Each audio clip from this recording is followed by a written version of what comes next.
What up, YouTube? It's your boy Banks, and we back in the building. You feel me? It's True Talks, cause True Talks. All right, let's get straight right into it. So you already know, last night, man, was it was supposed to be a greater game than what it already was. But even though it did come down to, a game winner, came down to a great game, period. When it came to the Brooklyn Nets versus the Miami Heat. Miami Heat were home and the Brooklyn Nets were on the road. We already know that the game before that, they didn't play. It was versus Sixers. They didn't play who they were supposed to play. And then I'm pretty sure, who did they face? I think they faced the Hornets and they beat them. I might be mistaken. Let me just make sure. Let me just do my due diligence. You already know. Yeah, so they basically they played Minnesota, where KD snapped. And then, they lost to obviously the Sixers because, they sat out, KD and multiple players. And then, it came down to the wire with the bench. And I talked about that in my last video as well. And then they faced the Hornets, which they beat, right? And then now it was the game versus the Heat. And, they're trying to go for another win, but it was short-lived in the main, kind of, I guess, subject. The main topic, the main headline to talk about was definitely the fact that KD is injured again, right? KD got injured again, and, a lot of people are like, "Oh my God, KD with a thigh contusion." KD, oh my goodness, KD, the thigh, the hamstring, what's going on? The same thing. See, he wasn't healthy. This, that, and the third. When they're not using IQ, when the injuries actually were independent, right? The thigh, well, it is the thigh, but the hamstring, which he was out for about 2 months, was basically a complete different injury. But, let's go into the context, because I give it that context.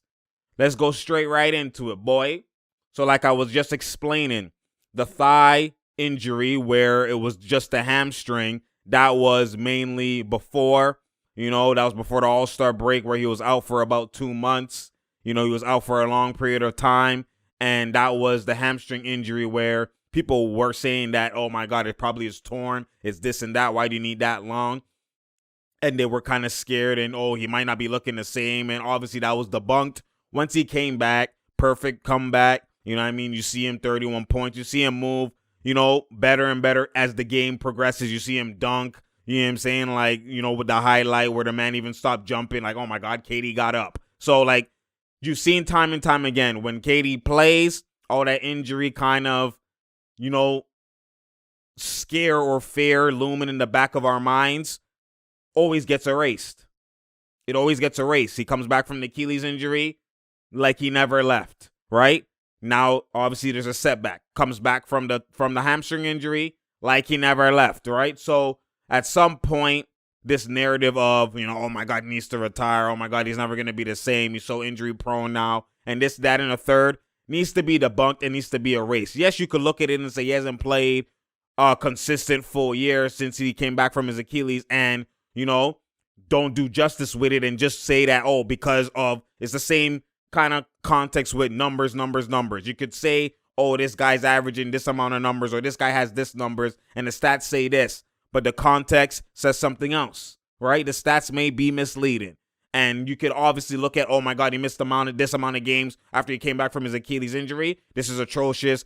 KD's never going to be able to play a full season again, type of stuff, right? That's the narrative you could run with based on the missed games, the stats of the missed games, the numbers, right? And that's something that is out of context, and you have to do your due diligence. If you actually really love the sport and you're really authentic with the game, you have to do your due diligence by actually taking into the context of everything. The context is, you got to understand, why did KD be out in the finals? What was the context looming around KD from before? The context was, people felt that he shouldn't have come back. People felt that he was rushed to come back. There was a whole hoopla back then of, oh, is KD going to come back? The Warriors versus KD, they're better without KD. This, that, and the third. There are so many, narratives and things that were going on at that time. So the whole issue was, Is KD going to come back? Is he not? Is he going to come back? Is he not? Then game 5, what does he do? He comes back for the last 3 games and his Achilles pops, right? So his Achilles pops. So you got to look at it from that perspective. The context is the fact that now ever since, he had an injury where it was, is he coming back? Is he not? Is he fully healthy? Comes back and you have a catastrophic injury happen once he does come back. Moving forward from that day on, we already knew that when it comes to KD, he's never going to come back unless he's 95 to 100%. He's never going to play any game. They're going to be overcautious ever moving forward because what was the whole hoopla? It felt like he was rushed back. People felt that Golden State pushed him back, this and that in the third. So the fact that happened, that context happened with KD is not going to be like the normal everyday hooper or how KD used to be where he played some games injured. He probably had a 1-2 inflammatory or whatever the case. You know how every player plays a couple games banged up. For them not to play is because they feel that they're actually lower than probably 60% or maybe even 50. So then that's when you see them sit out this game or sit out, or more so it's a back-to-back. And even if they could play, if it was playoffs, they would play. But more so it's like now you're doing you're trying to be smart for the foreseeable future. If it's a back-to-back, don't play him 2 straight games because that load you want that load to happen in the playoffs. You don't want that to happen, even though there's no back-to-backs in the playoffs. But that strenuous, you play and then play again, and you don't want to increase or create some type of deterioration from a back-to-back. So where it's a setback, you want to only increase, right? So that's what the whole point of resting a back-to-back is, one of the games, right? But moving forward, other than that, KD's never going to be like the typical hooper that you see now where if they're injured or slightly injured, they're going to take the caution side and they're not going to play him. So you can't overlook at that and see him miss games and think that, oh my God, KD's never going to be the same and this, that, and the third when you've seen him ample times, even in this season, come back from something and look 100% and look like the same KD we've always seen and we always know and we love, right? That's what you got to understand. That's the context. So now when you look at it from this perspective, one, again, it was proven that clearly his hamstring injury was obviously an injury, but they were on the side of caution, which is why he's going to get more games out, right? Just to be cautious, just to be like, we don't want to risk anything.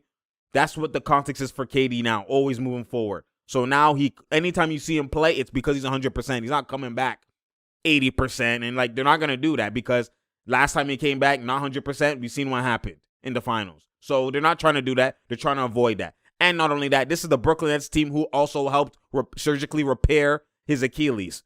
They were part of the process, right? He was in Brooklyn doing that. So come on now. You already know what they're going to do. So now that you look at that context and now you actually take in what actually happened in this game, a lot of people are just going to use the same. See, I know he was injured. Oh my gosh, the same leg, this and that and whatever. I know IQ. They don't look at the context. They don't watch the footage. They don't watch the game. They don't see what happened. What actually happened, if you paid attention, Trevor Ariza actually kneed his thigh. So it was a straight knee. KD was trying to do a Euro and, Ariza's sharp knee was there, and then when he tried to do the Euro, he's looking at the net trying to get the and one. His whole leg, his left leg, basically went into at a high force because you're trying to go, so you're going at full force.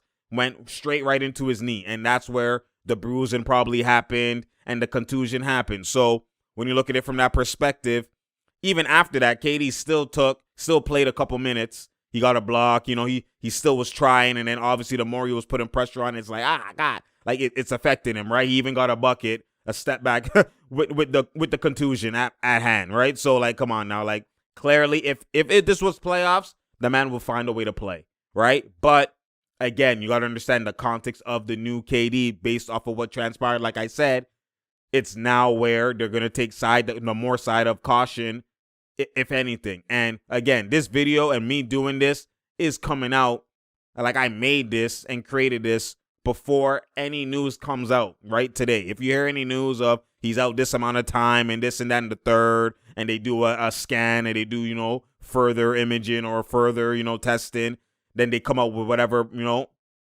conclusion that they come up with. That's all after I've already said what I'm saying here now, right? So just keep that in mind. So without me knowing anything, obviously they're going to do his, they're going to revisit his leg and obviously do the testing like I said, and they're going to do that today and reevaluate him. But if I have to just guess based off of his sharp knee hitting his leg, and it's not like it's the same hamstring injury. Remember, a hamstring is, is at the back, right? The hamstring is the back of the leg. So the hamstring, it being pulled. If he just kind of stepped or did planted or did something with no contact, no actual, contact with someone else or anything, and then like the one with Harden, that's when you're like, that's more so like he probably was injured. He wasn't fully healthy. Or now you could do that whole speculation. Now you could be more worried and you could be like, this is serious, right? But this is a contact injury. This is like a knee on knee. This is kind of like a Charlie horse situation, right? This is where someone came and needs you and gave you a Charlie horse or whatever the case is. And they kind of like, they created that. So you have an actual contact situation. So that's a more positive sign than the other sign of if, he just kind of just pulled it on his own, and those ones is kind of like will take pretty much a long time, like he was out already to heal, because the other one, it's the same thing. Those pulled situations, it takes an ample amount of time to heal, right? That's why the Harden situation is more so, because he tried to come back, then he just stepped and he's kind of like, right? That's one is more so, could be maybe more serious as it's lingering around. KD clearly was fully healed from the hamstring because he's been planting, he's been dunking, all of that. It's mainly was now the front of his leg, right? His thigh, right? The quad. Now all of a sudden, boom, contusion. So, when I look at it, I think that'll take maybe 3 weeks max, right? Depending on the severity of the actual bruising or the actual contact that Ariza made, because he was going pretty full speed, right? That was not a situation that was avoidable. That's a situation where it's kind of like, you have to kind of just see at hand that this was something that was going to happen. It's not like you could have avoided it. He tried to even avoid by doing a Euro, but he wasn't kind of looking like he's looking at the rim, right? He's trying to get the layup. So, and that just kind of was bad timing, bad placement. These are regular basketball injuries that happen on every given time, right? This is like, come on now, how many times does a man go in the lane and you get that contact, and sometimes it's not even a big bruise, and it's like, you continue the game, right? This contact happens all the time on almost every foul, right? If you get fouled in the paint, there's some type of contact. You don't just get fouled off no contact. So this is not a situation where it's kind of like to be overly scared or overly worried about, KD and the Nets.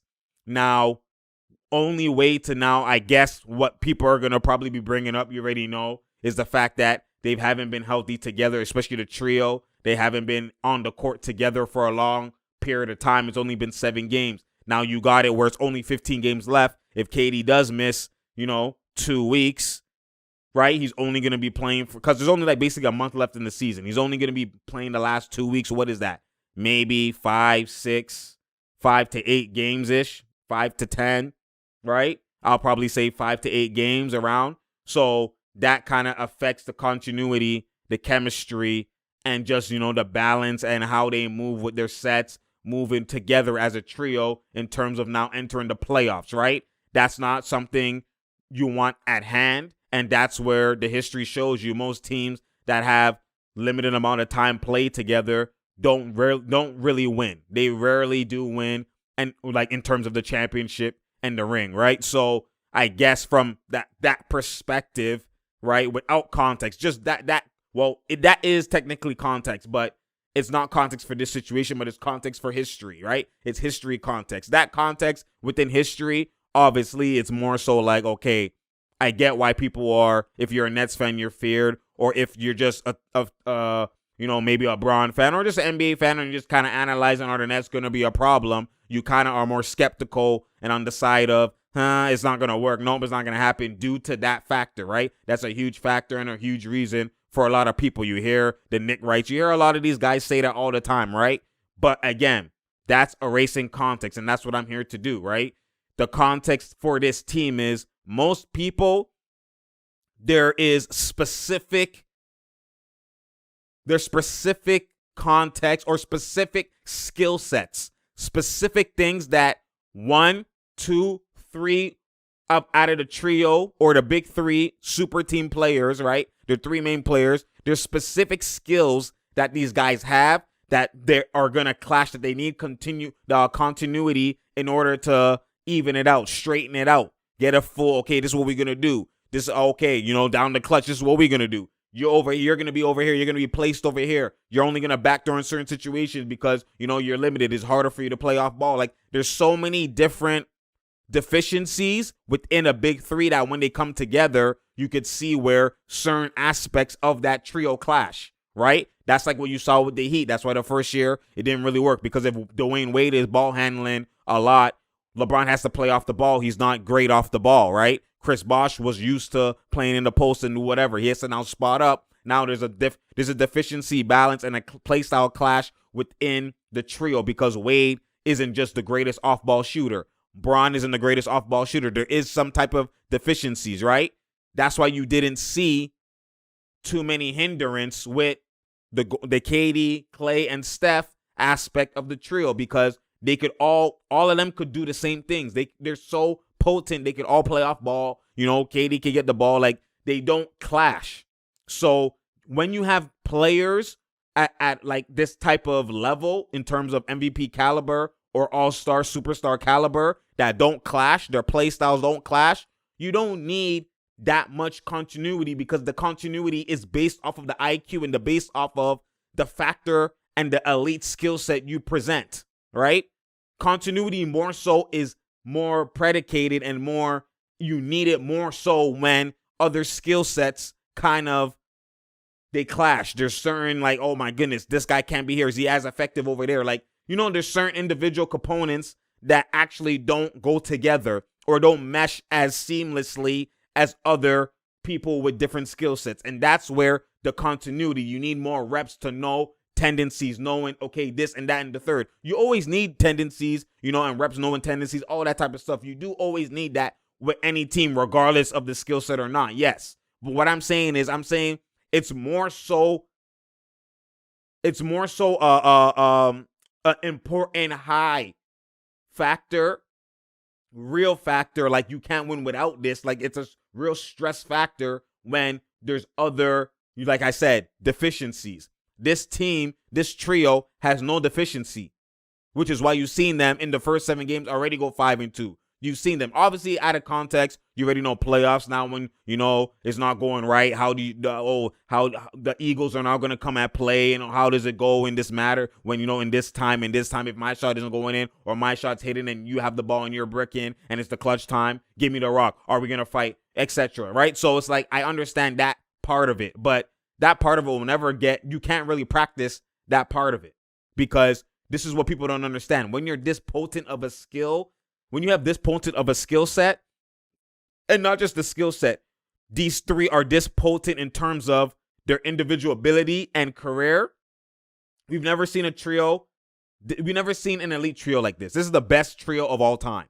It's actually no debate, right? It's the best trio of all time, individually and now together, that you're seeing, right? So when you see it from this aspect, you got to understand that because the trio is so potent and because the trio has so high IQ, like I said, and because this trio, like I said, the skill set, there's so many things that they're operating at a high magnitude and a higher echelon than everybody else and other trios that you've seen, that the continuity that they will get is always going to be on a play-by-play, game-by-game basis, because they're so elite. That's why you hear them say we take it one day at a time. They're so elite that at any time, KD could be frying. At any time, James Harden could be frying. At any time, Kyrie could be frying. So it's not one fits all. It's not one shoe fits all, because they're so potent. Most times, like you're seeing with Golden State, there is certain deficiencies. Even with those skill sets, there's deficiencies. Clay doesn't really ISO at a high operating,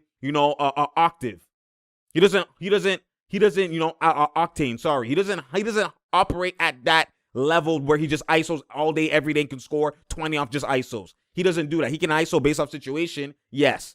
Curry ISOs based off situation. Yes. But Curry don't even just ISO. So there already was a hierarchy in terms of who does what when, dependent on what we need, which is why you've seen KD was the 2 times final MVP. Anytime they needed a bucket, KD was the main ISO bucket getter because no one competed with his ISO buckets. There was no one that was on his ISO bucket level. So there wasn't even an argument. So they didn't need to do it by a play-by-play, game-by-game basis. When we know it's the clutch and we need a bucket and it's half court, go to this. Obviously, you run the play. If Steph and Clay get it off the play or off the double team, we already know. But predominantly, if we need an ISO bucket, it goes to this guy. That's what I'm saying with this trio. They're so elite that what I'm explaining to you is that they're operating at such a high level. Their talent individually, one-on-one, is so elite that it doesn't matter who has it. So that's why it's going to be more so a play-by-play basis. So that continuity that you get for tendencies for this and that isn't necessarily going to be the end-all be-all. It's not going to matter in terms of playoffs. You always are only going to know what's at hand by playoffs. So even if they played 60 games together this whole season, it wouldn't really translate into playoffs, because in the playoffs, now that you have every matchup, every game is different because their ISO ability is so elite that you have to see what's at hand. Does Kyrie have the mismatch this time? Does KD have the mismatch this time? Does Harden have the mismatch this time? Is this guy hot this time? Like, you're never going to ever know who's going to take it. That continuity in terms of this is our identity, this is what we do, this is never going to be like that ever because they're so elite. So that's why what I'm actually saying is that they're the one team that it's not going to matter if they played 60 games or they played 10 games or they played 5 games, because their ability is so elite, it literally does not matter. That's what it comes down to. This is the one team that all that history that you've known of other teams has to be debunked, because this team isn't like the history that you have of your sample size. They're not the same. They're not the same. So when you look at it from that perspective, this could be the one team, like you've seen, like people are saying, how can you win without the defense? They're not the same. They're not like other teams. Even the defense part of it is even capped. But even then, they're not the same. All those historic type of cliches or narratives or this is how it always is for all these teams gets debunked when you're dealing with a team that's not like all these teams. And that's what people are erasing. That's the main thing people aren't bringing up when it comes to this KD, Kyrie, Harden trio and the Nets team in general. You're not understanding that this team has it all. No weakness. Has it all. So when you have no weakness and everyone could do everything, come on now. How much they could, KD spotted up, Kyrie spotting up, even Harden spotting up. It don't matter. As opposed to, okay, Bron, you can't spot up, so you have to have the ball because you have to have the ball. You know, this guy has to do this. This guy has to do this. We need reps together to, this is the same thing with the AD Bron fit. You need reps together because certain players have certain deficiencies. Certain players are better in this way than this way. KD could spot up and get 30 off spot ups. You know what I'm saying? Like, come on now. That's why you see Harden be the playmaker. Harden can still playmake and be, transcendent with 15, 10, and 10. And then the Kyrie has 30 and KD has 30. Come on now. Like, you've seen when they first was playing together. Like, come on. What continuity do you need with all world guys who have no weakness? What continuity do you need? What continuity do you need? You know what I'm saying? Like, that's what I'm trying to say. You will never know. This team will never know until the only way for them to get true continuity with playoff basketball is to actually be in playoff basketball. So whatever they did in the regular season will never, ever translate into the playoffs because they're so elite. They could do anything at any time. It could be this guy. It could be this. It's all based off a game-by-game, day-by-day basis situation. And that's why they're so elite, because they can adjust at any time. Most teams can't adjust to anything. Whatever you throw at them, they could adjust because they're so elite. And that's why they will never know how they're supposed to play until they get there. So whatever they did in the regular season would not matter, even if they played all 82 or all 72. It won't matter because a team's going to throw this. They're going to throw a zone. They're going to throw they're going to have to play by ear always, regardless. They would have to, whether they were injured, whether they weren't. All they need to do is be healthy. That's all they need to do. So that's why I'm not truly worried, because this team is historic. And you're going to see in the playoff time, when they're all healthy, you're going to see. So I guess everybody else having fear, having all of this type of stuff, I guess I understand that. And I do understand, because those things are a big worry for any other team, for most teams, actually, for basically every team up to this point. But, this isn't every team. This isn't every team. So when you look at it from that perspective, I understand why people think it's serious. Like the KD injury, even if it's not fully serious, it's serious in terms of this last stretch where he was supposed to be here and play. Now you just had Harden, and then now, okay, we Gucci. Let's get some reps. It's always about the reps. Honestly, for this team, it's about the health. The reps, it's all about the health. And the fact that all these injuries combined, right? Kyrie, you already know he's healthy, he's good, right? All these injuries with Harden and KD combined, they're going to be healthy come playoff time. That's all that matters. So the fact that they're going to be 100% come playoff time, there's no worries for me during the playoffs, because I already know how elite the IQ, everything is with this team, right? Like, there's other guys like Joel Embiid that this health has always been compromised. They don't say nothing about their health. They're always bringing up health with the Nets, rightfully so, but they're always bringing it up because they have to find some type of narrative. There's other guys like, why all of a sudden are we not bringing up health with the Lakers? They do bring it up, but they're just assuming they're going to be fully healthy. Why would you assume that when 80 looked like he had an Achilles tear? You know what I'm saying? Like, come on now. He's about to be back, so we'll see. But I'm saying, the concern and the energy you should be bringing with that health should be to the Lakers. Out of any other team, out of any team, should be to the Lakers and the Sixers, because Embiid always looking like his knee is about to pop. And I don't like to see any injury, clearly, obviously, but every time he plays, you see him laboring. You see, like, every game. He actually has more, and his history, he doesn't even have seasons where he's played a full season. Like, KD actually has history of barely getting injured and seasons playing. Like, Embiid don't have that. So for you to now assume that now they're going to the finals and he's going to be able to, you know what I mean? You're not bringing that injury history into that, but you're bringing injury into the Nets. As if Harden hasn't been the most durable guy and this is finally he's out. You know what I'm saying? Come on now. I like I said, it's rightfully so, but just the same context and the same energy you bring to the Nets, bring it to the other teams that have real injury plagues. You know what I'm saying? Look at AD. We already know how at any time he could be gone. Same thing I said with MB. So the same thing y'all say that, with Kyrie and KD, whatever, apply it to everybody else. They don't. They just assume the Nets aren't going to win. They're not going to be healthy. They're not going to have continuity. Even if they're going to be affected. No. Come on now. Stop this. Stop it. Please. Just stop it.